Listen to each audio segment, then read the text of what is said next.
Hello class 10 के प्यारे दोस्तों हम लोग अरिथमेटिक प्रोग्रेशन चैप्टर 5 में आ चुके हैं, जिसमें हम लोग अरिथमेटिक प्रोग्रेशन के बारे में बात कर रहे हैं। तो अरिथमेटिक प्रोग्रेशन के बारे में हम लोगों ने अरिथमेटिक प्रोग्रेशन के जो general form of arithmetic progression होता है उसके बारे में हम लोगों ने जाना। आज हम लोग जानेंगे रिकॉग्निशन ऑफ एपी, यानी कि अरिथमेटिक प्रोग्रेशन को किस तरीके से हम लोग पहचानते हैं। दूसरे नंबर पे कॉमन डिफरेंस कैसे फाइंड आउट करते हैं। तो बेसिकली कॉमन डिफरेंस को फाइंड आउट करके ही हम लोग रिकॉग्निशन ऑफ एपी कर सकते हैं। इसके बाद एग्जांपल ऑफ एपी देखेंगे और उसके बाद फिर हम लोग एक्सरसाइज 5.1 पर आएंगे। ठीक है, तो सबसे पहले general form of arithmetic progression के बारे में बात करें अगर, तो हम लोगों ने क्या जाना इसके पहले, तो general form of arithmetic progression. तो general form of arithmetic progression में अगर हम बात करें तो फर्स्ट टर्म यहाँ पे ए होता है, सेकेंड टर्म ए प्लस डी हो जाएगा, थर्ड टर्म क्या हो जाएगा ए प्लस 2d। ठीक है, इसी तरीके से यहाँ पे फोर्थ टर्म अगर हम बात करें तो a प्लस 3d, ये फोर्थ टर्म हो गया, और इसी तरीके से लेकर के हम आगे बढ़ सकते हैं। ठीक है, तो चलिए पता करते हैं कि रिकॉग्निशन ऑफ एपी। मान लीजिए कि नंबर्स आपको दिए हुए हैं और उस नंबर में आपको कहा गया कि आप पता लगाइए कि ये एपी है कि नहीं। ठीक है, तो यहाँ पे मान लीजिए कि ये 6 लिखा हुआ है, यहाँ पे 9 है, ये 12 लिखा है और ये 15 है। ठीक है, तो कुछ इस तरीके से लिखा हुआ है और आपसे पूछा गया कि ये एपी है कि नहीं, अरिथमेटिक प्रोग्रेशन है कि नहीं। तो हम याद करेंगे कि अरिथमेटिक प्रोग्रेशन में जो कंसेक्यूटिव टर्म्स होते हैं उनके बीच में जो डिफरेंस है वो सेम होता है। ठीक है, तो इसका मतलब ये हुआ कि अगर हम यहाँ पे देखें तो ये जो पहला टर्म है तो ये a1 हुआ, ये a2 हुआ, यहाँ पे ये a3 है और ये a4 है। ठीक है, तो सबसे पहले हम a2 और a1 के बीच में डिफरेंस देख लेते हैं।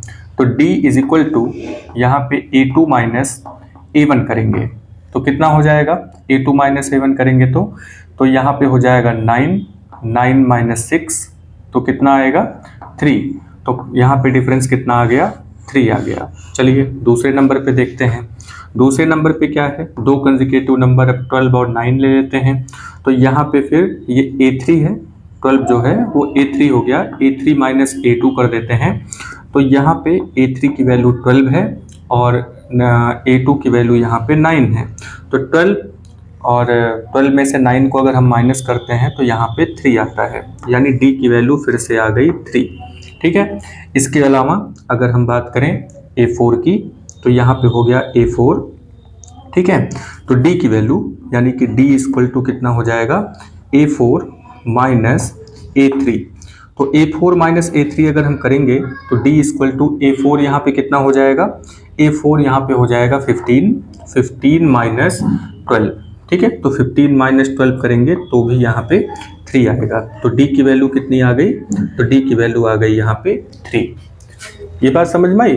तो अगर हम बात करें कि क्या ये अरिथमेटिक प्रोग्रेशन है कि नहीं है, तो यहाँ पे आप बताएंगे कि यहाँ पे जो कॉमन डिफरेंस है वो सेम है। तो क्या लिखेंगे यहाँ पे हम कि here difference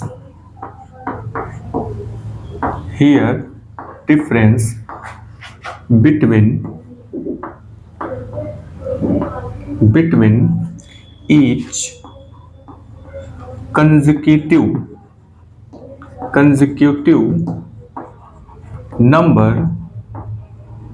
numbers are same, यानी कि यहाँ पे जो डिफरेंस है वो सेम आ रहा है। देखिए a2 और a1 के बीच में जो डिफरेंस है वो 3 आया है, और a3 और a2 के बीच में जो डिफरेंस है वो भी 3 है, a4 और a3 के बीच में जो डिफरेंस है वो भी 3 है।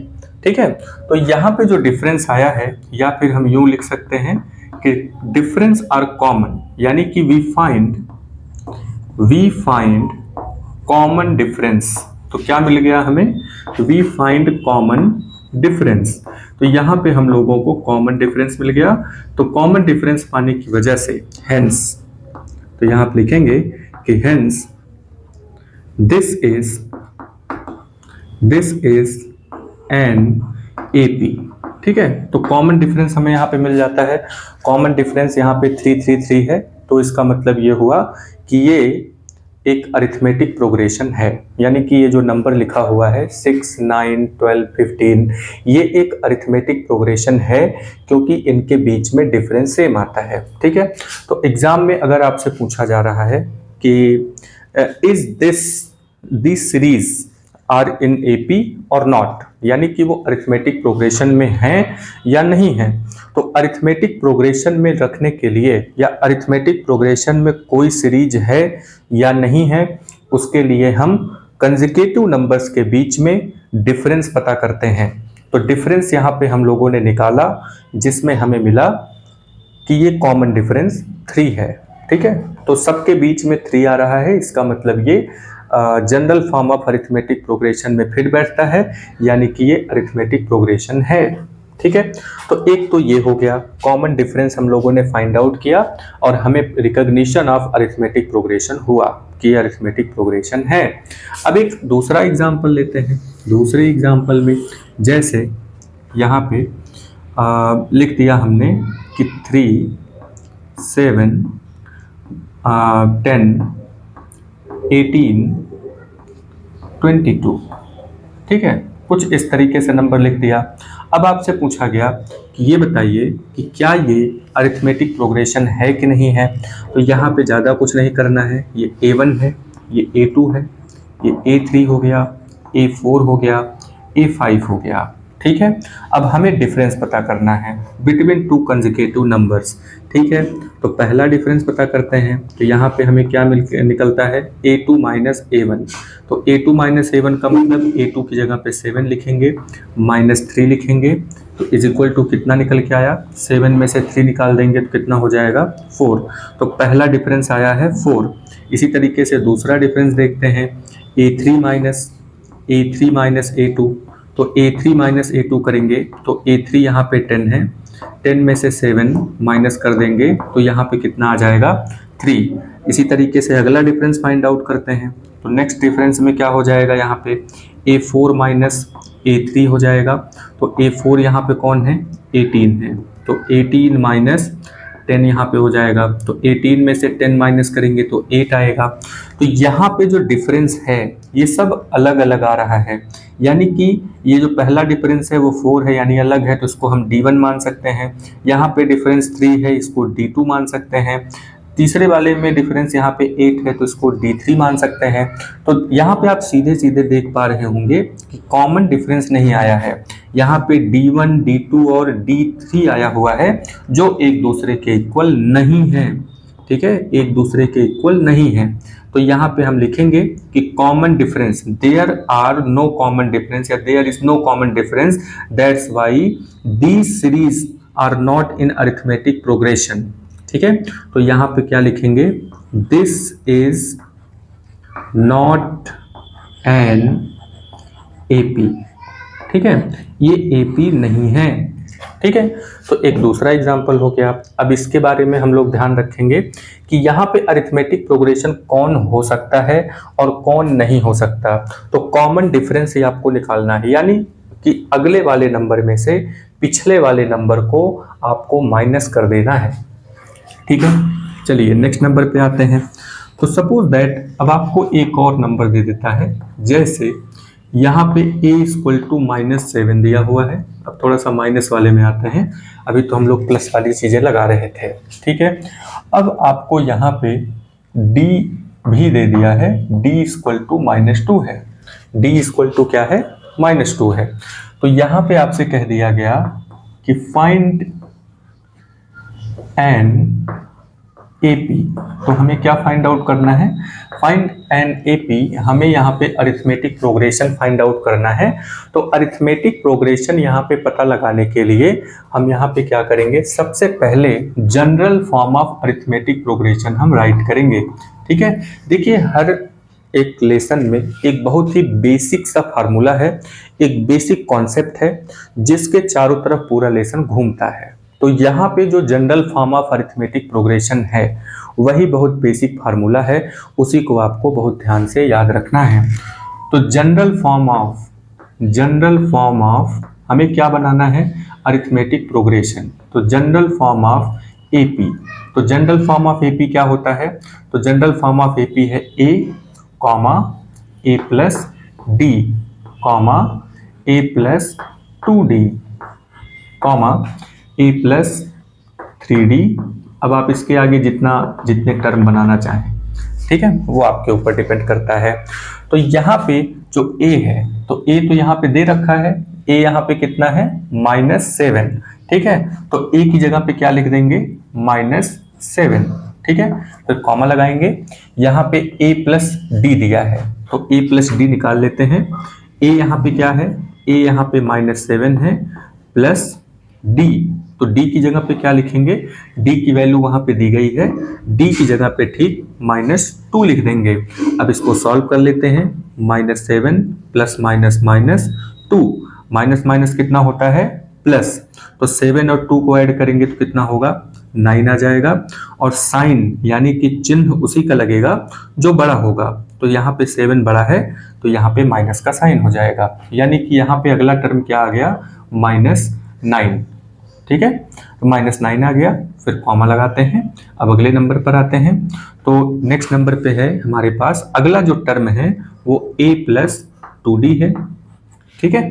तो a की वैल्यू यहाँ पे हमें पता है, a की वैल्यू -7 है, प्लस के नीचे प्लस लिखेंगे, 2 के नीचे 2 लिखेंगे।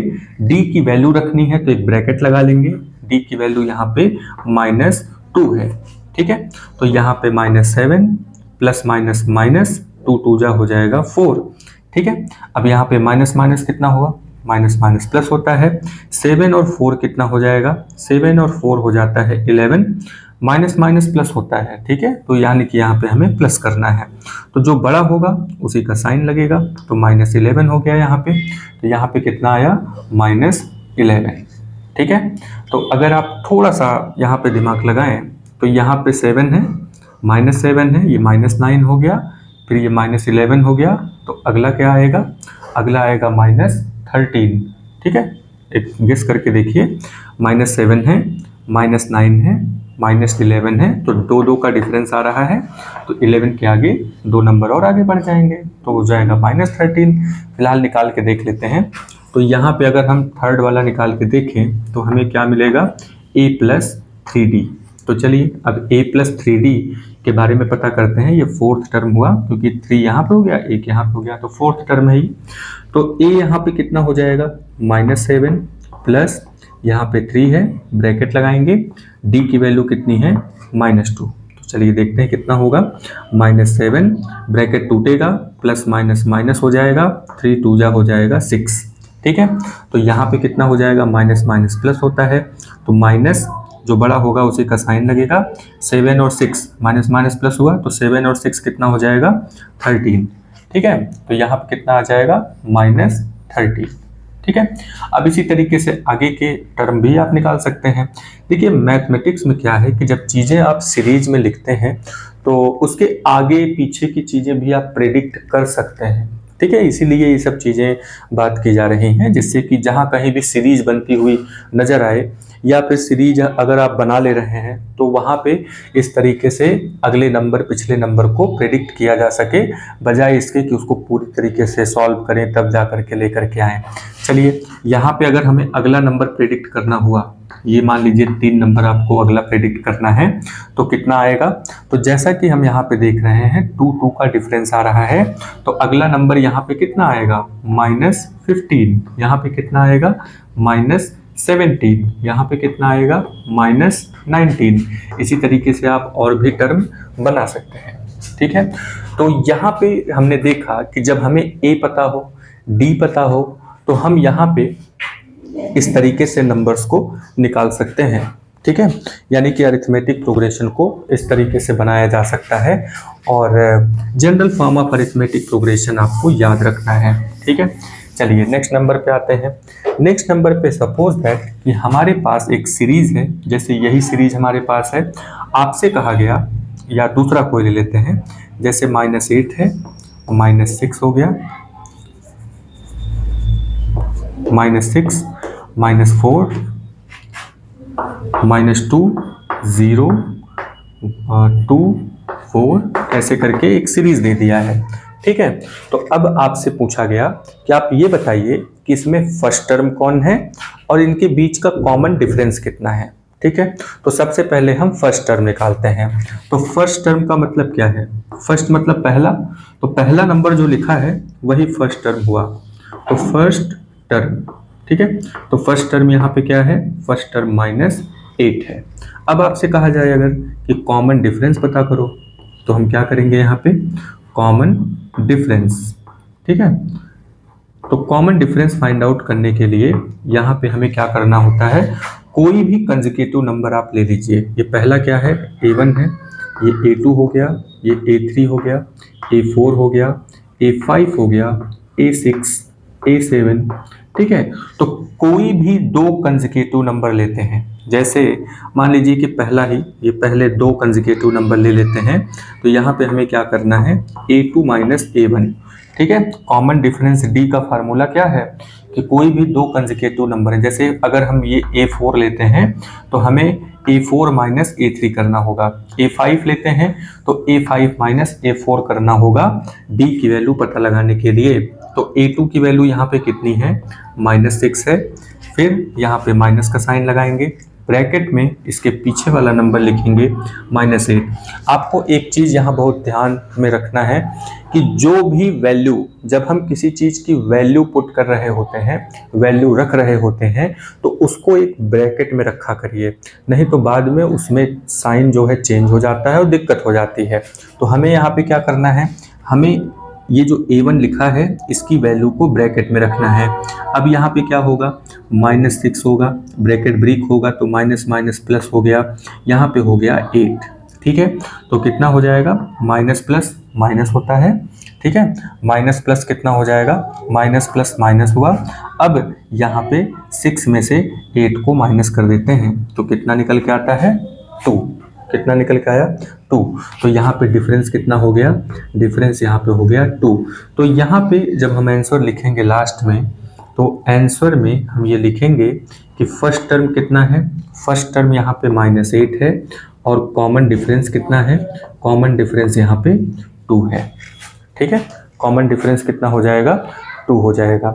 तो उम्मीद करते हैं कि इतना आपको समझ में आया होगा। चलिए अब हम इसके कुछ और एग्जाम्पल जो बुक में दिया है उसको सॉल्व करने की कोशिश करते हैं और जानने की कोशिश करते हैं कि अभी तक जो हम लोगों ने सीखा उसका एप्लीकेशन, उसका यूज़ किस तरीके से होगा। ठीक है, तो चलिए नेक्स्ट देखते हैं।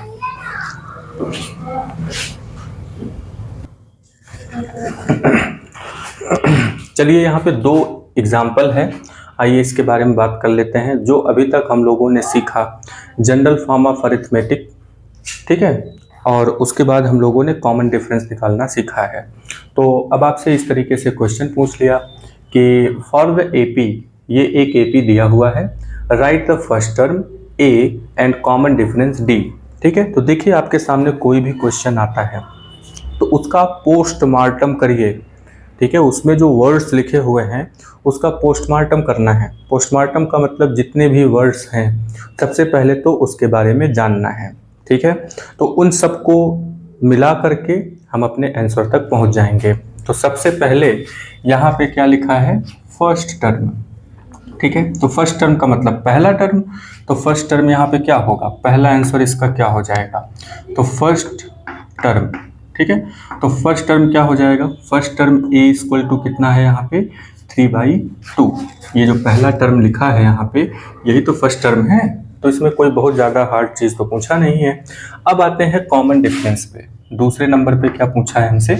दूसरे नंबर पे पूछा है कि कॉमन डिफरेंस क्या होगा। ठीक है, तो कॉमन डिफरेंस निकालने के लिए, common difference D find out करने के लिए हमें क्या करना होता है? A2 - A1 निकाल लीजिए, या फिर A3 - A2 निकाल लीजिए, A5 - A4 निकाल लीजिए। तो यहाँ पे कोई भी दो नंबर लेकर के उसको आप माइनस कर देंगे। तो यहाँ पे सपोज दैट कि हम A2 है हमारा 1/2 माइनस ये A2 है ना, ये A1 है, ये A2 है, ये A3 है, A4 है, तो यहाँ पे ये A2 हो गया। तो ये जो A2 है, A2 हमने लिख दिया 1/2, फिर माइनस माइनस लगाया, और A1 यहाँ पे है 3/2। तो इस तरीके से माइनस करेंगे तो ये कॉमन है, मतलब एक ही है, तो यहाँ पे 2 लिखेंगे। 1 माइनस 3, तो अब यहाँ पे 1 में से 3 माइनस हो गया, तो वैसे 3 में से 1 निकालेंगे तो 2 आएगा। ठीक है, 3 में से 1 निकालेंगे तो 2 आ जाएगा। ठीक है, और जो यहाँ पे बड़ा है उसी का साइन लगता है, तो यहाँ पे किसका साइन लग जाएगा? माइनस का, तो यहाँ पे हो गया 2। ठीक है, तो ये कैंसिल हो गया, तो यहाँ पे आ जाता है -1। तो कॉमन डिफरेंस यहाँ पे क्या आ गया? -1। ठीक है, कॉमन डिफरेंस कितना आएगा? -1 का। तो अब इसी तरीके से अगर आप किसी दूसरे में भी निकालना चाहें तो उसमें भी यही आएगा। जैसे यहाँ पे A3 है, ठीक है, चलिए और भी निकाल के देख लेते हैं। तो यहाँ पे D इक्वल टू, अब यहाँ पे आप एक चीज़ और कर सकते हैं, A3 माइनस A2 कर सकते हैं। तो A3 यहाँ पे कौन है? ये 1 है, ये 2 है और ये 3 है। तो A3 यहाँ पे कितना है? -1/2। फिर यहाँ पे माइनस लगाएंगे, उसके पहले A1 कितना है? A2 कितना है? A2 1/2 है। A2 जो है 1/2 हो गया। अब इसको निकालते हैं, देखते हैं कितना आता है। यहाँ पे ये आ गया 2 और यहाँ पे -1, तो कितना आ जाएगा? माइनस माइनस प्लस होता है, और ऐसे केस में जब दोनों पे माइनस लगा हो तो हम माइनस का ही साइन लेते हैं। तो 1 हो गया 2, 2/2, तो 2/2 इसको कैंसिल करेंगे तो यहाँ पे -1 आएगा। तो यहाँ पे भी डिफरेंस -1 है, यहाँ पे भी डिफरेंस -1 है, यानी कॉमन डिफरेंस आपका कितना आ जाएगा? कॉमन डिफरेंस इस अरिथमेटिक प्रोग्रेशन का -1 आएगा, और फर्स्ट टर्म यहाँ पे 3/2 है। ठीक है, बस इतना ही पूछा था। अब अगले नंबर पर आते हैं। अगले नंबर पे आपसे पूछा है कि which of the following list of numbers, arithmetic progression क्या है? लिस्ट ऑफ नंबर है। ठीक है, तो if they form an AP, तो अगर ये एपी बनाता है, यानी कि हमें अरिथमेटिक प्रोग्रेशन इनमें से कौन सा है ये पता लगाना है। और अगर अरिथमेटिक प्रोग्रेशन वो है, राइट द नेक्स्ट 2 टर्म, यानी कि यहाँ पे हमें 2 काम करना है। एक तो ये पता लगाना है कि अरिथमेटिक प्रोग्रेशन इनमें से कौन सा है, और दूसरे नंबर पे ये पता लगाना है कि उसके अगले 2 टर्म क्या होंगे। ठीक है, तो चलिए फर्स्ट नंबर क्वेश्चन यहाँ देख लेते हैं। तो फर्स्ट नंबर क्वेश्चन में दिया है कि 4, 10, 16, 22 कुछ इस तरीके से दिया है। ठीक है, तो यहाँ पे सबसे पहले हम क्या करेंगे कि ये A1 है, ये A2 है, A3 है, A4 है, कुछ इस तरीके से सबसे पहले इनके टर्म्स को राइट कर लेंगे। अब अगर ये AP है तो इनका जो डिफरेंस होगा वो कॉमन होगा, यानी कि इसमें कॉमन डिफरेंस आएगा। डिफरेंस कॉमन आना चाहिए, अगर ये AP है तो डिफरेंस कॉमन आना चाहिए। तो चलिए हम यहाँ पे डिफरेंस निकाल के देखते हैं। तो D इक्वल टू, दूसरे में से पहला निकाल देंगे, A2 माइनस A1 निकालेंगे। तो A2 की वैल्यू यहाँ पे 10 है, -4, तो 10 - 4 कितना आ जाएगा? 6, यानी D की वैल्यू कितनी आ गई? 6। D की वैल्यू कितनी आई है? 6 आ गई। ठीक है, अब दूसरे वाले में देख लेते हैं। फिर यहाँ पे D equal to A3 minus A2, तो A3 के नीचे A3 की वैल्यू लिखेंगे, यहाँ पे 16 हो गया, -10 हो गया, तो कितना आ जाएगा? 16 - 10 इक्वल टू 6। कितना आ गया? यहाँ पे 6 आ गया। तो अब यहाँ पे अगर हम देखें तो यहाँ पे भी D इक्वल टू 6 आ गया। ठीक, ये बात समझ में आई? अगले वाले का भी चेक कर लेते हैं यहाँ पे। तो फिर D equal to A4 minus A3, A4 minus A3, तो A4 यहाँ पे कितना है? 22 माइनस 16। ठीक है, तो 16 और 22 में से 16 अगर हम माइनस करेंगे तो यहाँ पे 6 आएगा। तो D इक्वल टू कितना हो गया? 6। D इक्वल टू कितना आएगा? 6 आ गया। तो यहाँ पे जो हम डिफरेंस देख रहे हैं यहाँ पे 6 है। ठीक है, तो यहाँ पे हम लिखेंगे कि द कॉमन डिफरेंस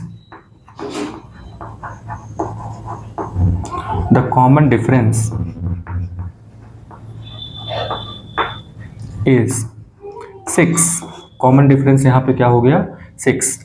तो अब अगले नंबर पे एक और चीज पूछा है, आप इतना ही निकाल के छोड़ देंगे तो आधा ही नंबर आपको मिलेगा। अगले नंबर पे एक और चीज पूछा है यहाँ पे कि द नेक्स्ट 2 टर्म, यानी कि next two term of AP. तो नेक्स्ट टू टर्म में यानी कि यहाँ पे A4 तक दिया है, हमें A5 निकालना है और A6 निकालना है। ठीक है, तो नेक्स्ट टू टर्म कौन सा है यहाँ पे? A5। तो A5 इक्वल टू हमने क्या पढ़ा था? A प्लस 4D, यानी कि पहला टर्म और 4 डिफरेंस उसका मल्टीपल में मल्टीप्लाई करके। ठीक है, और यहाँ पे अगले टर्म में निकाल लेंगे कि A6 क्या होगा? A6 हो जाएगा यहाँ पे A प्लस 5D। ठीक है, तो A5 निकाल लेते हैं। तो A की वैल्यू कितनी है? फर्स्ट टर्म यहाँ पे क्या है? फर्स्ट टर्म यहाँ पे ये फर्स्ट टर्म है, तो फर्स्ट टर्म यहाँ पे 4 हो गया, प्लस 4 ब्रैकेट में D कितना आया है हमारा? 6 आया है। ठीक है, तो यहाँ पे 4 हो गया, प्लस 6 4 जा कितना होता है? 6 4 जा 24। 6 4 जा कितना हो जाएगा? 24। और यहाँ पे 24 और 4 मिलके कितना आएगा? 28। ठीक है, तो A5 कितना आ जाएगा यहाँ पे? A5 यहाँ पे आ जाएगा 28, यानी कि A5 28 हो गया। अब A6 निकाल लेते हैं। A6 की अगर हम बात करें तो A6 is equal to A की वैल्यू 4 है, प्लस 5 ब्रैकेट में, अब यहाँ पे D की वैल्यू 6 हम लोग निकाल चुके हैं। ठीक है, तो A6 इज इक्वल टू, अब ये 4 लिखेंगे, प्लस 6 5 जा कितना होता है? 6 5 जा 30। ठीक है, तो A6 इज इक्वल टू, अब यहाँ पे 4 और 30 मिलके कितना हो जाएगा? 34। ठीक है, तो A6 यहाँ पे कितना आ गया? 34, यानी कि नेक्स्ट टू टर्म जो है वो 28 और 34 है, यानी कि यहाँ पे 28 लिखेंगे और 34 लिखेंगे। अब 6 प्लस करके और भी आगे निकाल सकते हैं। ये इसलिए बताया गया जिससे कि आप उसके थीम को समझ सकें कि कहाँ से निकल के आया है। ठीक है, तो ये हो गया पहला। आइए अब इसमें दूसरा निकालते हैं। तो सेकंड नंबर पे लिखा हुआ है, सेकंड नंबर का AP लिख लेते हैं पहले। सेकंड नंबर में 1 है, -1 है, -3 है, -5 है। ठीक है, फिर से हम यही काम करते हैं। ये A1 है, ये A2 है, ये A3 है और यहाँ पे A4 है। तो अगर हमें AP पता करना है तो सबसे पहले हमें कॉमन डिफरेंस निकालना होगा। तो यहाँ पे निकाल लेते हैं। D इक्वल टू कितना लिखेंगे? A2 minus A1। ठीक है, तो A2 की वैल्यू कितनी है? -1 है। ठीक है, फिर माइनस का साइन फार्मूला का है उसको लगाएंगे और उसके बाद जो है A1 की वैल्यू 1 लिख दिया। तो माइनस माइनस कितना होता है? प्लस, तो 1 1 मिल करके कितना हुआ? 2, और यहाँ पे माइनस। तो यहाँ पे डिफरेंस कितना आ गया? पहले दो टर्म के बीच में जो डिफरेंस है वो -2 आया है। चलिए दूसरा निकाल के देख लेते हैं। तो दूसरा फिर से यहाँ पे D इक्वल टू, यहाँ पे देखते हैं कितना आ जाएगा? A1 A3 minus A2 minus A1 कर चुके हैं, यानी कि इन दोनों का डिफरेंस निकाल चुके हैं। अब अगले दो का डिफरेंस निकालते हैं। A3 माइनस A2 करते हैं, तो A3 की वैल्यू यहाँ पे -3 है, माइनस, और A2 की वैल्यू कितनी है? -1। A2 की वैल्यू -1। देखिए यहाँ पे वैल्यू माइनस में करके जो दिया हुआ है उसको ब्रैकेट में करके लिखेंगे क्योंकि वैल्यू लिख रहे हैं। तो -3 ब्रैकेट टूटेगा, माइनस माइनस प्लस हो जाएगा। ठीक है, और यहाँ पे आ जाएगा 1। तो माइनस प्लस माइनस होता है, 3 में से 1 निकाल देंगे तो -2 आ जाएगा। ठीक है, इसके बाद अगले नंबर पे निकाल लेते हैं। फिर से यहाँ पे D is equal to A4 minus A3। तो A4 की वैल्यू कितनी है यहाँ पे? A4 की वैल्यू -5 है, फिर माइनस A3 की वैल्यू यहाँ पे -3 है। ठीक है, is equal to -5 bracket break करेंगे, माइनस माइनस प्लस हो जाएगा, +3 is equal to minus plus minus होता है, 5 में से 3 निकालेंगे 2 आएगा और यहाँ पे माइनस का साइन लग जाएगा। तो D की वैल्यू कितनी आ गई? -2। तो यहाँ पे हमें क्या मिल गया? Common difference. तो कॉमन डिफरेंस क्या मिलता है? कॉमन डिफरेंस यानी कि डिफरेंस सब में हमने निकाला और सब में जो डिफरेंस है -2 आ रहा है। इसका मतलब ये हुआ कि कॉमन डिफरेंस D जो है वो -2 है। ठीक है, अब next two term of this AP। Next two term यहाँ निकालते हैं। तो A4 तक यहाँ हमें पता है, अगला दो टर्म जो है वो A5 होगा और A6 होगा। ठीक है, तो अब फिर से वही काम करते हैं। तो अगला दो टर्म निकालने के लिए यानी हमें A5 निकालना है, ठीक है, और A6 निकालना है। ठीक है, तो A5 की वैल्यू कितनी होगी, A + 4D। ठीक है, A + 4D और A6 कितना आएगा, A + 5D। तो चलिए देखते हैं यहाँ पे A की वैल्यू कितनी है, पहला टर्म जो है वो A है, +4 ब्रैकेट में D की वैल्यू -2 है, इज इक्वल टू, अब ये 1 हुआ, फिर यहाँ पे जब इसको मल्टीप्लाई करेंगे तो प्लस माइनस माइनस हो जाएगा, 4 2 ज़ा 8 हो गया, इज इक्वल टू 1 में से 8 माइनस करेंगे नहीं होगा, 8 में से 1 माइनस करेंगे 7 हो जाएगा, और यहाँ पे जो बड़ा होगा उसी का साइन लगेगा। ठीक है, तो यहाँ पे कितना आ गया, -7, यानी कि A5 कितना है, -7। तो ये हो गया हमारा 5th टर्म। अब आते हैं 6th टर्म में। तो 6th टर्म A6 = A, पहला टर्म यहाँ पे 1 है, फिर +5 D की वैल्यू अब यहाँ पे रखेंगे, D की वैल्यू हम निकाल चुके हैं जो कि -2 है, ये लिख दिया हमने। फिर A6 = 1 प्लस माइनस माइनस हो जाएगा, 5 2 ज़ा 10 आ जाएगा। तो 10 में से 1 निकालेंगे तो कितना हो जाएगा, 9, और जो बड़ा होगा उसी का साइन लगेगा। तो यहाँ पे हो गया -9, यानी A6 = कितना आएगा, -9। तो यहाँ पे अगला टर्म हमने निकाल लिया। ठीक है, तो क्वेश्चन को जरा ध्यान से देखिए कि क्या पूछा है। यहाँ पे हमसे पूछा गया है कि आप पहले ये बताइए कि क्या ये AP है कि नहीं। तो कॉमन डिफरेंस आना चाहिए। कॉमन डिफरेंस यहाँ पे एक में 6 आया है, दूसरे में -2 आया है, यानी कि ये AP में है। ठीक है, तो यहाँ पे भी लिख लेंगे, कि वी फाइंड कॉमन डिफरेंस। ठीक है, कॉमन डिफरेंस यानी सारी बातें बता देंगे कि ये सारी चीज़ें होती हैं, इसलिए तो AP है। तो we find common difference, that's why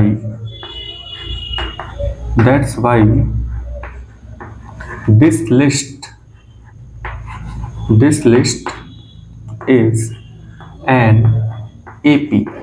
ठीक है, तो दोनों के लिए ये बात लिख देंगे, इसके लिए भी उसके लिए भी, यानी कि यहाँ पे क्योंकि हमें कॉमन डिफरेंस मिला है, इसलिए ये जो लिस्ट पहला और दूसरा है ना, ये AP है। ठीक है, तो आप इसको स्क्रीनशॉट ले लीजिए, नोट कर लीजिए। ठीक है, चलिए अब हम लोग यहाँ पे 3rd और 4th वाले को लगाते हैं और इसमें भी कॉमन डिफरेंस पता करने की कोशिश करेंगे। अगर कॉमन डिफरेंस आ जाता है तो अगले दो टर्म लिख देंगे, नहीं आएगा तो नहीं लिखेंगे, कोई ज़बरदस्ती थोड़ी है। ठीक है, चलिए नेक्स्ट नंबर पे चलते हैं।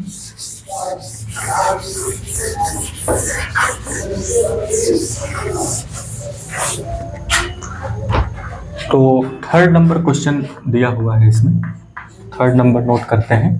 क्या AP है, -2 2 -2 2 -2 ऐसे करके दिया हुआ है। ठीक है, ये समझ में आया। तो चलिए यहाँ पे लिख लेते हैं, ये A1 है, ये A2 है, ये A3 है, अगला वाला A4 हो गया, उसके आगे वाला A5 हो गया, और आगे इसी तरीके से बढ़ता चला जाएगा। अगर ये AP होगा तो हम लोग A6 और A7 निकालेंगे। ठीक है, तो सबसे पहले यहाँ पे हम डिफरेंस फाइंड आउट करने की कोशिश करते हैं।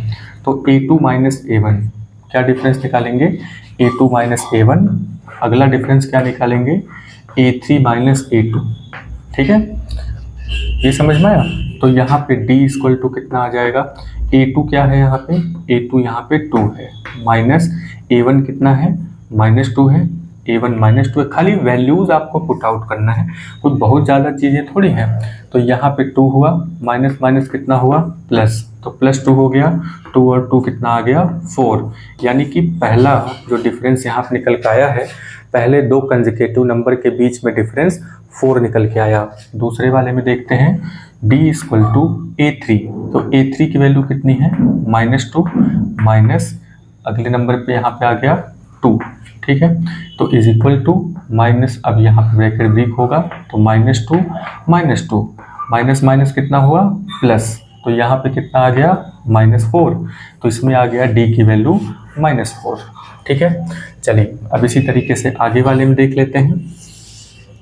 इसके आगे d इक्वल टू, अब a3 माइनस a2 हुआ था, अब यहाँ पे a4 माइनस a3 निकाल लेते हैं और अगला निकाल लेंगे फिर a5 माइनस a4, ठीक है। तो a4 माइनस a3 करते हैं तो a4 कितना है यहाँ पे 2 है, ठीक है। फिर माइनस a3 कितना है तो a3 माइनस 2 हो गया, इज इक्वल टू, अब यहाँ पे 2 लिखेंगे, माइनस माइनस प्लस हो जाएगा, फिर ये 2 हो जाएगा, तो 2 और 2 कितना आया 4 हो गया। अब यहाँ पे देखिए, यहाँ पे क्या कंडीशन निकल करके आती है, अब इसमें d is equal to a5 यहाँ पे -2 है, ठीक है, फिर माइनस a4 यहाँ पे 2 है, तो इज इक्वल टू -2, अब ये ब्रैकेट ब्रेक होगा तो यहाँ पे -2 माइनस माइनस प्लस होता है, तो यहाँ पे 4 हो जाएगा और यहाँ पे कंडीशन -4 की होगी, ठीक है। तो यहाँ पे एक बार हमें 4 मिल रहा है, एक बार -4 मिल रहा है, ठीक है। तो यहाँ पे कॉमन डिफरेंस तो नहीं मिल रहा है ना, कॉमन डिफरेंस या तो 4 होना चाहिए था सबके बीच में डिफरेंस, या तो -4 होना चाहिए था। तो यहाँ पे हम लोग लिखेंगे as we can see that there is no common difference, there is no common difference, no common difference, that's why means इसीलिए, that's why this list of numbers are not an AP, यानी कि ये AP नहीं है, ठीक है। ये conclusion निकाल के लेकर के आते हैं। इसके बाद आते हैं हम लोग 4th नंबर पे, ठीक है। यहाँ हमें कॉमन डिफरेंस नहीं मिला था। अब 4th नंबर पे आते हैं। 4th नंबर में क्या है, 4th नंबर में 1 1 1, फिर 2 2 2, फिर 3 3 3, ठीक है, इस तरीके से दिया है। तो यहाँ पे भी A1 A2 A3 A4 A5 A6 A7 A8 A9, कुछ इस तरीके से लिख लिया हमने, ठीक है। अब यहाँ पे सबसे पहले डिफरेंस फाइंड आउट करेंगे, तो डिफरेंस देखते हैं कितना होता है। D equal to A2 minus A1, ठीक है। दो ही डिफरेंस पता करने के बाद बस आप डिसाइड कर सकते हैं कि वो AP है कि नहीं। जरूरी नहीं है कि सबका डिफरेंस निकालें, आप खाली 2 डिफरेंस पता करिए, ठीक है। जैसे ये पहला अभी पता कर रहे हैं, दूसरा पता कर लेंगे। अगर वो सेम आ गया तो इसका मतलब है कि वो वहाँ पे फिर आगे वो अरिथमेटिक प्रोग्रेशन है, यानी कि कॉमन डिफरेंस ही बनाएगा। और नेक्स्ट नंबर पे यहाँ पे D इक्वल टू, एक तो हम ये वाला डिफरेंस पता करते हैं A2 माइनस A1, और अगले नंबर पे A3 माइनस A2 पता कर लेते हैं। अगर इनके बीच का डिफरेंस सेम आ गया तो हम कहेंगे कि अरिथमेटिक प्रोग्रेशन है, नहीं तो फिर आगे बहुत ज़्यादा करने की ज़रूरत नहीं है कि आप A9 तक पूरा लेकर के जाइए, ठीक है। ले जाना चाहते हैं तो कोई दिक्कत नहीं है ना। तो चलिए D इक्वल टू कितना होगा A2 यहाँ पे 1 है, माइनस A1 कितना है 1 है, तो 1 माइनस 1 कितना आया 0। तो यहाँ पे डिफरेंस कितना आ गया, कॉमन डिफरेंस नहीं बोल रहे हैं, सिर्फ डिफरेंस बोल रहे हैं, ठीक है। तो डिफरेंस कितना आ गया 0। अगला डिफरेंस पता करते हैं, तो D इक्वल टू A3 यहाँ पे 1 है, माइनस अब A2, तो A2 फिर से यहाँ पे आ गया, ठीक है। तो 1 माइनस 1 ये 0, अरे ये तो गड़बड़ हो गया है ना, 2 का बोला गया था, 2 का तो पता कि ये दोनों का तो 0 आ रहा है। अगला फिर से पता करके देखते हैं, है ना, क्योंकि वहाँ पे 2 और 1 के बीच का डिफरेंस अगर हम निकालेंगे तो 1 आ जाएगा ना फिर। चलिए तो नेक्स्ट नंबर पे भी पता कर लेते हैं, आगे करके देखते हैं। वैसे 2 निकालने के बाद पता चल जाता है, ठीक है, लेकिन अब यहाँ पे अब ये कंफ्यूज करने के लिए दिया हुआ है, ठीक है। तो यहाँ पे हम निकालेंगे A4 माइनस A3 और अगला भी निकाल लेंगे। चलिए क्या जा रहा है इसमें, नेक्स्ट नंबर पे A5 माइनस A4। ठीक है, तो यहाँ पे देखिए, यहाँ पे A4 कितना है, A4 यहाँ पे 2 दिया है, माइनस A3 यहाँ पे 1 दिया हुआ है। अब इसको 2 माइनस 1 ब्रैकेट ब्रेक होगा, माइनस लग जाएगा, 2 में से 1 गया, 1 आ गया। ठीक है, तो अब अगले नंबर पे निकालते हैं। तो D is equal to A5 यहाँ पे 2 है, 2 माइनस A4 यहाँ पे 2 हो गया। तो अब A5 2 है, A4 यहाँ पे 2 है, ये तो 0 आ गया फिर, है ना, 2 में से 2 निकल गया, 0 आ गया। तो यहाँ पे देखिए D की वैल्यू 0 आ गई, यहाँ पे D की वैल्यू 1 आ गई। ठीक है, तो यहाँ पे भी हमें डिफरेंस सेम नहीं मिल रहा है, तो क्या कहेंगे कि we do not find common difference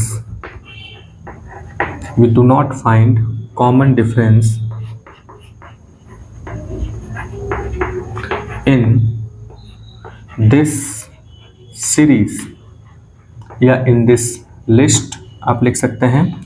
So this list is not an AP। ठीक है, तो ये लिस्ट AP नहीं है।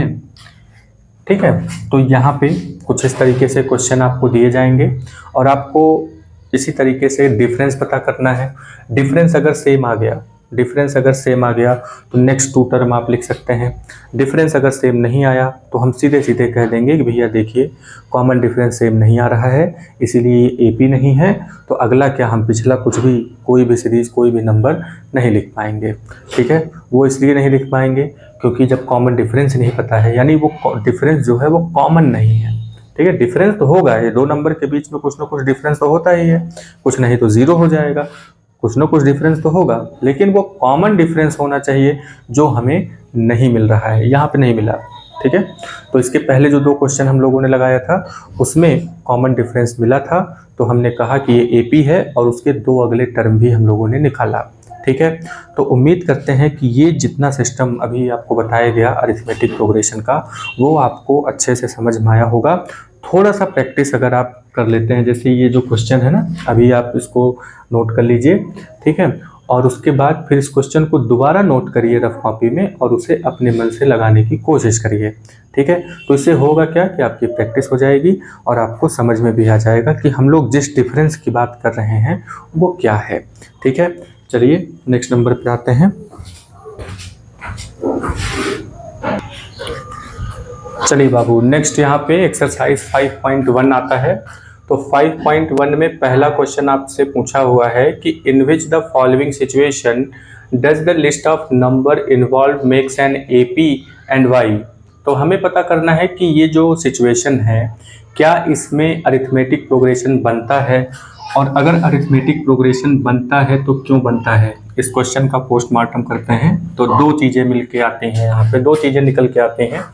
एक है कि लिस्ट ऑफ नंबर यहाँ पे बनेगा, ठीक है, और लिस्ट ऑफ नंबर को अब यहाँ पे हम AP कब कहेंगे, AP तब कहते हैं जब उनके बीच का कॉमन डिफरेंस आता है, यानी कि हर 2 कंसेक्यूटिव नंबर जो हैं, है ना, 2 कंसेक्यूटिव नंबर के बीच में जो डिफरेंस है वो इक्वल आना चाहिए।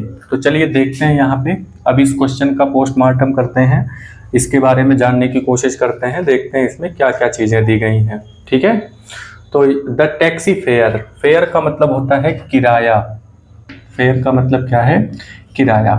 तो एक टैक्सी है जो चल रही है, उसका किराया है आफ्टर ईच किलोमीटर। ठीक है, when the fair is ₹15 for the first kilometre. First kilometre के लिए किराया कितना है, ₹15। ठीक है, अगर आप 1 किलोमीटर जाते हैं तो आपको कितना देना पड़ेगा, ₹15, यानी ₹15 पे करने पड़ेंगे। और अगर आप 1 किलोमीटर से आगे जाते हैं तो अगले किलोमीटर के लिए आपको ₹8 बढ़ा के देने पड़ेंगे। यानी ये जो टैक्सी ड्राइवर है ये बड़ा ही रिस्ट्रिक्टेड है, बहुत ही जो है कि वो एक तरीके से वसूलों का पक्का है कि वो 1 किलोमीटर ही जो है तय करके चलता है कि 1 किलोमीटर यानी 1 किलोमीटर तक ही हम चलाएंगे। तो 1 किलोमीटर के लिए उसने 15 रखा हुआ है। उसने कहा कि अगर आप 1 किलोमीटर से आगे गए तो आपको 8 रुपीज़ और देने पड़ेंगे, ठीक है। तो चलिए फिलहाल यहाँ पे देखते हैं। तो यहाँ पे सलूशन लिखते हैं। तो सलूशन में क्या चीज़ें आ जाएंगी? सलूशन में फेयर फॉर फर्स्ट किलोमीटर। तो फर्स्ट किलोमीटर के लिए फेयर कितना है? 15 रुपये, ठीक है, 15 रुपीज़ है। फेयर फॉर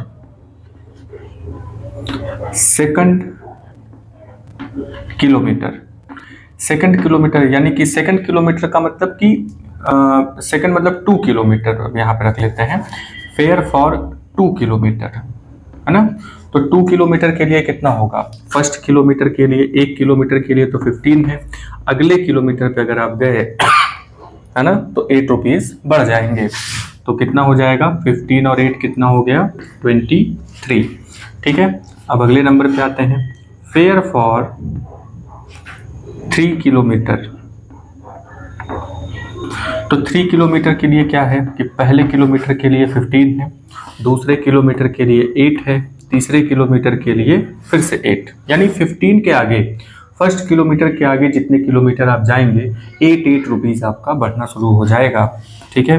तो यहाँ पे कितना आ जाएगा? 23 में 8 अगर हम ऐड कर दें तो ये हो जाएगा 31, ठीक है। ये बात समझ में आई? तो 31 हो गया। अब अगले नंबर पे आते हैं। फेयर फॉर 4 किलोमीटर, ठीक है। Fair for 4 kilometre. अब 4 किलोमीटर के लिए फेयर क्या है? पहले किलोमीटर के लिए 15 है, दूसरे के लिए 8 है, तीसरे के लिए 8 है, चौथे के लिए 8 हो गया, ठीक है। तो कितना आ गया यहाँ पे? 39। तो यहाँ पे हमें एक लिस्ट ऑफ नंबर मिलता है, ठीक है। तो क्या लिस्ट है? तो लिस्ट यहाँ पे क्या निकल करके आई? लिस्ट निकल करके आता है 15, 23, 31 एंड 39, ठीक है। इसी तरीके से आगे आप जाते हैं तो एक लिस्ट आपको मिलेगा, ठीक है। तो क्या ये AP है? इसको फाइंड आउट करते हैं। तो ये पहला जो है ये A1 है, ये A2 हो गया, ये A3 हो गया, A4 हो गया। तो यहाँ पे कॉमन डिफरेंस पता कर लेते हैं। तो अब Y का आंसर हमें देना है कि ये क्यों AP है, ठीक है। तो क्यों AP है? तो D इक्वल टू यहाँ पे A2 माइनस A1 कर लेते हैं। तो A2 यहाँ पे 23 है, 23 में से 15 माइनस करेंगे तो 8 आ जाएगा, ठीक है। 23 में से 15 माइनस करेंगे तो 8 आ गया। फिर D equal to find out कर लेते हैं। A3 माइनस A2 निकाल लेते हैं। तो A3 यहाँ पे 31 है, 31 में से 23 निकाल लेते हैं। तो 23 अगर हम निकालेंगे तो कितना आ जाएगा? 8, ठीक है। और फिर अगला निकाल लेते हैं A4 minus A3। A4 minus A3 अगर आप निकालेंगे तो A4 39 है, माइनस 31 A3 है। तो 39 में से 31 निकालेंगे तो यहाँ पे 8 आएगा, ठीक है।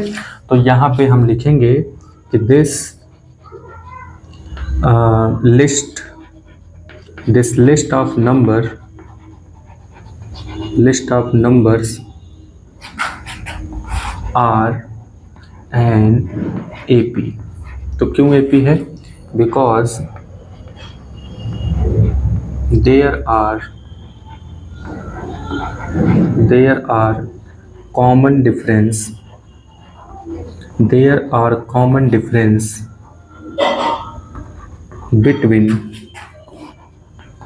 between each consecutive number।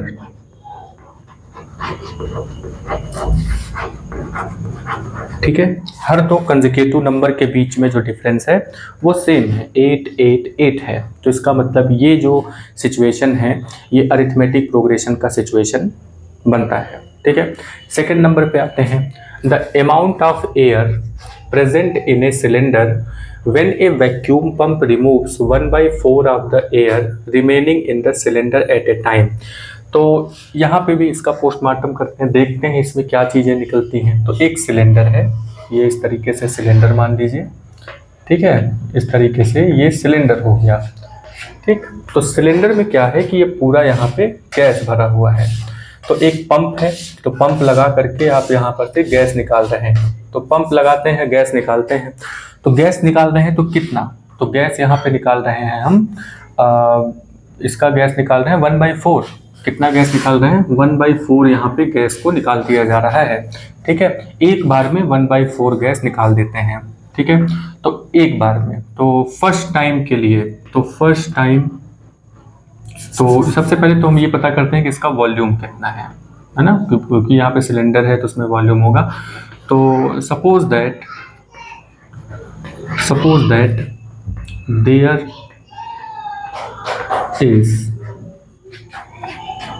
There is gas, तो कितना गैस है यहाँ पे, V। कितना गैस भरा हुआ है इसमें, V मतलब वॉल्यूम, कितना वॉल्यूम है, V भरा हुआ है इसमें।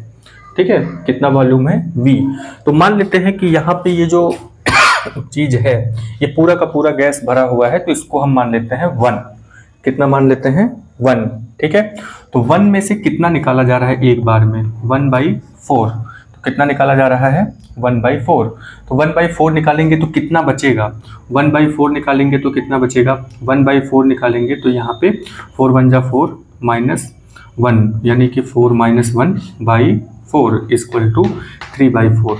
तो कितना गैस यहाँ पे बचेगा, जितना भी वॉल्यूम का गैस यहाँ पे होगा उसी का 3/4 बचेगा, यानी कि 3/4 वॉल्यूम गैस आपके पास बचेगा।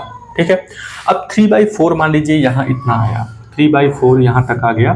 टोटल यहाँ पे कितना था, टोटल यहाँ पे V है और ये कितना है, 3/4 V है। तो अब यहाँ पे अगर हम बात करेंगे तो ये भी, ये अब इसको 3/4 V तो हमारे पास पहली बार गैस निकालने के बाद बचता है ना, तो इसको अब जब दोबारा से हमें कंसीडर करना होगा तो इसको अब हमें पूरा 1 फाइंड आउट करना होगा। यानी हम अगले नंबर पे जब जाएंगे तो 3/4 V यहाँ पे नहीं मानेंगे, यहाँ पे हम इसको दोबारा से मानेंगे कि जितना यहाँ पे गैस भरा हुआ है वो 1 है, 1 में से फिर यहाँ पे 1/4 गैस निकल जाएगी। तो 1/4 गैस निकलेगी तो यानी 3/4 V फिर से हो जाएगा। इसका मतलब ये हुआ कि जितनी बार भी हम गैस को निकालेंगे उतनी बार 3/4 करके ये वैल्यूज आएंगी। ठीक है, तो देखते हैं यहाँ पे कि फर्स्ट टर्म यहाँ पे that there is a gas, V volume यहाँ पे गैस है। ठीक है, तो यहाँ पे फर्स्ट टाइम जब चीज़ें निकाली जाती हैं, ठीक है, तो V वॉल्यूम था, तो जब इसको गैस को निकाल दिया गया, ठीक है, तो फर्स्ट टाइम रिमूव्ड 1/4। तो 1/4 को अगर हम माइनस करते हैं, यहाँ पे 1/4 को निकालते हैं तो हमें वॉल्यूम का कितना मिलता है, हमें मिलता है 3/4 V। कितना निकल के आएगा, 3/4 V। ठीक है, तो फर्स्ट यहाँ पे हमें V वॉल्यूम मिलता है, फिर उसके बाद 3/4 V मिलता है। अब इसका ये जो चीज है ना, इसका भी जब इसको हम 1 मान करके फिर इसका 1/4 निकालेंगे तो फिर हमें 3/4 मिलेगा, यानी 3/4 का 3/4। अब सेकेंड टाइम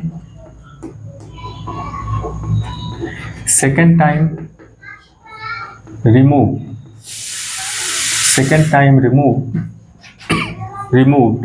1/4 of 3/4।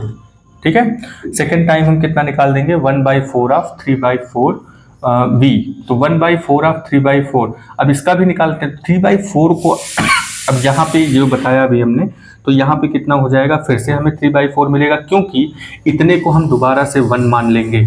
ठीक है, तो सेकेंड टाइम पे हमें क्या मिलेगा, यानी कि रिमूव्ड गैस।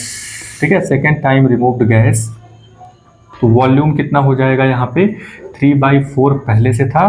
ठीक है, तो 3/4 दोबारा से आ जाएगा, यानी कि हमें इतना वॉल्यूम मिलेगा। ठीक है, थर्ड टाइम अब मान लीजिए इसका 3/4 निकाला तो ये इतना बच गया। तो ये जो चीज़ यहाँ पे बचा हुआ है तो इसको फिर से हम 1 मान लेंगे, 1 का फिर 1/4 निकालेंगे तो फिर हमें कितना मिलेगा, 3/4, यानी कि 1 में से फिर 1/4 निकालेंगे तो 3/4 मिलेगा। ठीक है, तो यहाँ पे थर्ड टाइम निकाल लेते हैं। थर्ड टाइम रिमूव्ड गैस, तो थर्ड टाइम यहाँ पे गैस को रिमूव किया गया, तो 3/4 हमें पहली बार में मिला था, फिर 3/4 हमें सेकेंड टाइम में मिला है, इंटू 3/4 हमें थर्ड टाइम में मिल जाएगा। तो कुछ इस तरीके से ये चीज़ें मिलती हैं। अब यहाँ पे लिस्ट ऑफ नंबर निकालते हैं। तो लिस्ट ऑफ नंबर, तो लिस्ट ऑफ नंबर, तो लिस्ट ऑफ नंबर क्या होगा? तो पहला तो v है, दूसरा कितना है 3/4v, दूसरा कितना है 3/4v, तीसरा कितना है 3/4, 3/4 का मतलब 3/4 का स्क्वायर v, और थर्ड नंबर पे क्या आएगा, मतलब इसके आगे क्या आता है 3 इंटू, तो ये 3 बार हो जाएगा, यानी 3/4 का क्यूब v। इसके आगे का क्या हो जाएगा, अगर फोर्थ टर्म भी इस तरीके से किया जाए तो 3/4 पावर 4 v। ठीक है, इस तरीके से आप आगे बढ़ते चले जाएंगे। तो यहाँ पे हम देख रहे हैं कि यहाँ पे दोनों के बीच का जो डिफरेंस अगर हम निकालेंगे तो वो सेम नहीं आएगा। 3/4 का स्क्वायर करेंगे, उसमें से 3/4 माइनस करेंगे तो ये सब चीज़ें सेम नहीं आएंगी। आप सॉल्व करके देख सकते हैं। v को यहाँ पे 1 मान लीजिएगा, ठीक है, 3/4 में से 1 माइनस कर देंगे।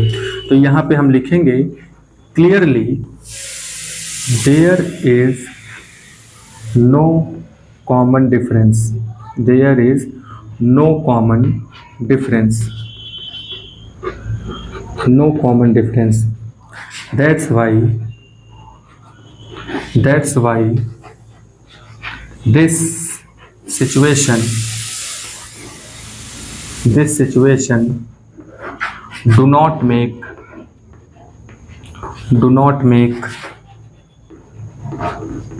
an AP। ठीक है, तो ये सिचुएशन AP नहीं बनाता। ठीक है, तो ये कंडीशन यहाँ पे निकल करके आती है। सिलेंडर वाला आप वॉल्यूम को ध्यान से समझ लेंगे तो ये आपको समझ में आ जाएगा।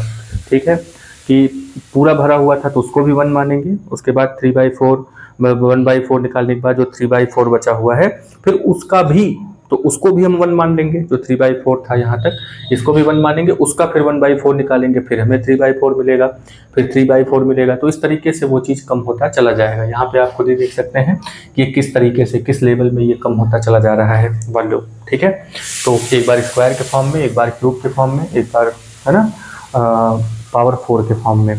तो उम्मीद करते हैं कि आपको ये क्वेश्चन समझ में आए होंगे, है ना, पूरा डिटेल में बताया गया है। ठीक है, तो आपको पता है कि सक्सेस का कोई शॉर्टकट नहीं होता, इसलिए शॉर्टकट के चक्कर मत पड़िए कि फटाफट हम बता के खुद ही समझ लें। ठीक है, तो इससे आपका कोई मतलब आपको नहीं समझ में आने वाला। तो इसका मतलब ये है कि आप पूरा डिटेल में, अभी टाइम है, आप अच्छे से समझिए, पूरा आपके पास समय ही समय है, टाइम ही टाइम है, आप टाइम निकालिए। पढ़ने के अलावा आपके पास और क्या काम है? अगर इसके अलावा कोई काम है तो इसका मतलब आप ठीक से तब पढ़ाई नहीं कर रहे हैं। आप वीडियो पे लगातार बने रहिए, सब्सक्राइब करिए, लाइक करिए, दूसरों से भी सब्सक्राइब करिए। वीडियो पे बने रहेंगे तो आप धीरे धीरे बहुत सारी चीज़ों को, बेसिक कंसेप्चुअल चीज़ें जो हैं वो आप धीरे धीरे बहुत अच्छे से समझ जाएंगे। ठीक है, तो मिलते हैं नेक्स्ट पार्ट में, क्योंकि वीडियो काफ़ी लंबा हो जाएगा इसके आगे के क्वेश्चन लगाएंगे तो अभी तक ये 2 क्वेश्चन ही रहने देते हैं। नेक्स्ट पार्ट में हम लोग पूरा का पूरा एक्सरसाइज कंप्लीट करेंगे। ठीक है, मिलते हैं नेक्स्ट पार्ट में, तब तक के लिए आप अपना ध्यान रखिए। जय हिंद।